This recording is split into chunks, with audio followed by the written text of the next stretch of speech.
what startups can learn from internet marketers. Now I know right off the bat you're going, internet marketers for real? Those schemy guys trying to sell me teeth whitening and Ikai or acai berry and all these crazy products online? Yes. I'm gonna share with you guys a quick story. You know, all startups want more growth, traction, they want more revenue. And they're always trying to figure out how can they make their product deliver on these things. But here's what I've learned. You know, I was building Clarity, and it was a marketplace for entrepreneurs to get expert advice from other entrepreneurs. And I remember it was a few months into it, and all of a sudden we started getting a bunch of traffic. And I started looking at where was all this traffic coming from? And I realized we had certain individuals that were signing up for Clarity and then promoting it to their audience. But I couldn't understand, how could one person drive 30, 40,000 people to their profile? And I realized it's because they built an audience. And honestly, I didn't even understand this world of internet marketing. But it turned out that many of my friends, people that I've known for 5, 6, 7 years, who I thought were just bloggers, were essentially using these techniques to build educational programs, to serve their community, to help other people. And when I talked to them about their business model, because when I thought of Clarity, I'm like, well, Clarity's kind of an educational product. We're helping people get connected over the phone to solve some of their biggest business challenges. It's information, right? And they showed me how they've been able to build their business, how they've been able to monetize that. The way they looked at it, I realized there were so many opportunities for tech startups, technology companies to use and leverage these approaches that I wanted to shoot this video. There's 7 different ones, and there's probably many more, but I just want to share with you guys the big ones that I've learned. The first one is funnels. There's so much when it comes to building your sign-up flow and your registration process and your paywall and all these different aspects. A lot of these companies call them funnels, a lot of these internet marketers. And what they do is they think about, well, if I already have a customer in my funnel, how can I upsell, cross-sell, or downsell them something else to increase the total cart value? That's the way they talk about it. So maybe as a tech startup, you call it lifetime value of a customer. The way that most tech startups do it now is by creating different packages or tiers of products. But I would argue that if you just ask yourself, my customer has a pain, they have a need, and yes, my technology solves that pain, but there could be other ways that you could help solve it better. And that could be by offering services or consulting on top of it. But I just want to inspire you maybe to think about, how can you upsell or downsell? Maybe they don't want the enterprise version, but then you downsell some other thing. I've seen companies do this with live events. They have their yearly events, and as people sign up for their SaaS business, they say, hey, do you want 50% off a ticket to our yearly event? So that's the first one, funnels. The second one is promotional partners. Look, here's the deal. If you depend on you and yourself and your resources and your employees and your team's community to get the word out about your product, or maybe you're trying to hustle to get press, that could work. And for many startups, that is one channel. But I will argue with you, what I've seen, a lot of information marketers, internet marketers, the way they do joint ventures, the way they do affiliates, the way they partner with other companies that have large email lists and communities to get their product in front of their ideal customer is phenomenal. Like seriously, you need to understand how they do this. Many of them do launches. The reason why it's an event, they create a competition. They create the ranking, who's the best promotional partner. Whatever it is, for your product, maybe you have some kind of affiliate program, or you could create one and just find a dozen other companies like yours and you guys can cross-promote each other. It is such a simple and powerful idea. It's one that I wanted to mention. So promotional partners. The third is focus. You know, most companies don't realize that the more they focus, the larger the market's going to expand. They don't focus on one customer. Instead, they say, we're the easiest, fastest way to do this result or get this result. It's everything to everybody. They focus on being super broad, and it doesn't matter who you are, if you have this problem, we can solve you. Internet marketers, I've never seen them do this because they know that it'll fall flat. See, a lot of online marketers, internet marketers, information marketers, they get paid on performance. So they need to make sure that when they do a promotion, it performs, it works. So they can't go broad. They go hyper-focused. They say, if you're this type of person with this kind of problem, we have a solution for you.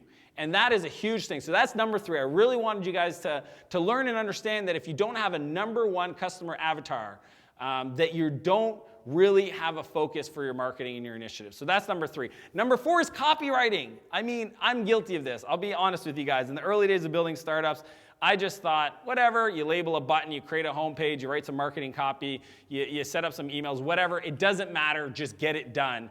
And I can tell you from experience talking to some of the world's #1 top internet marketers that they are able to triple, quadruple their performance based on copywriting. From the landing page to the subject line to the email copy to the sequence of words, the way they overcome objections, the way they understand their customers' needs.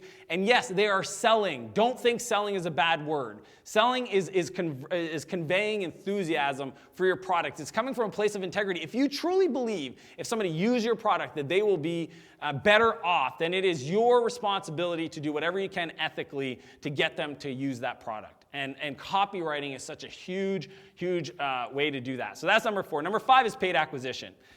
Most of these internet marketers, they cannot depend on inbound content marketing or press. Nobody's going to write about their next, educational product. It's not newsworthy. It's not like getting featured on TechCrunch or whatever.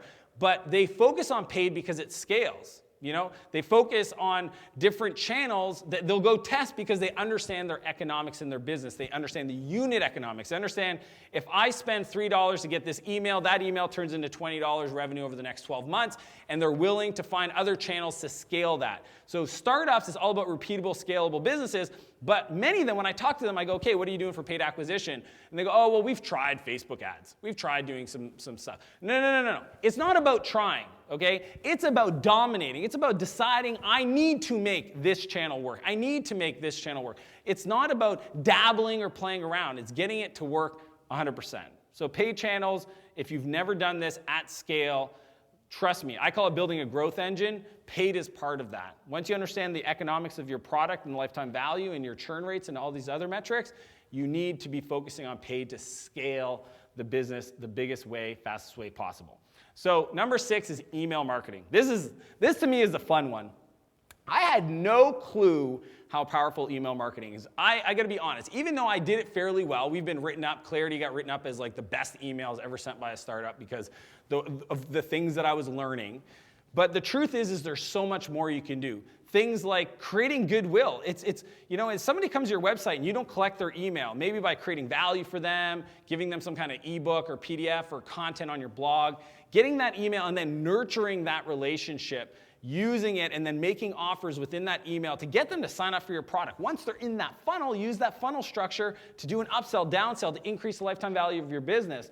These are things that every tech startup needs to implement in their business. Email marketing, to me, should have been number 1 because it is the most powerful, potent strategy. So that's number 6. Number 7 is building trust. It's goodwill. It's before I ask you to give me anything, I want to earn your trust. I want to create value for you. Internet marketers, information marketers are world-class at this. I've seen them in their sales process say, look, you know what? We're going to create these free videos and you can consume them. And the videos provide value. They give training. They teach you how to do stuff. And if you never consume or buy their product or offer, you will be better off from watching this. Most startups are like, hey, here's our product, sign up for it, and that's how your life's going to be better.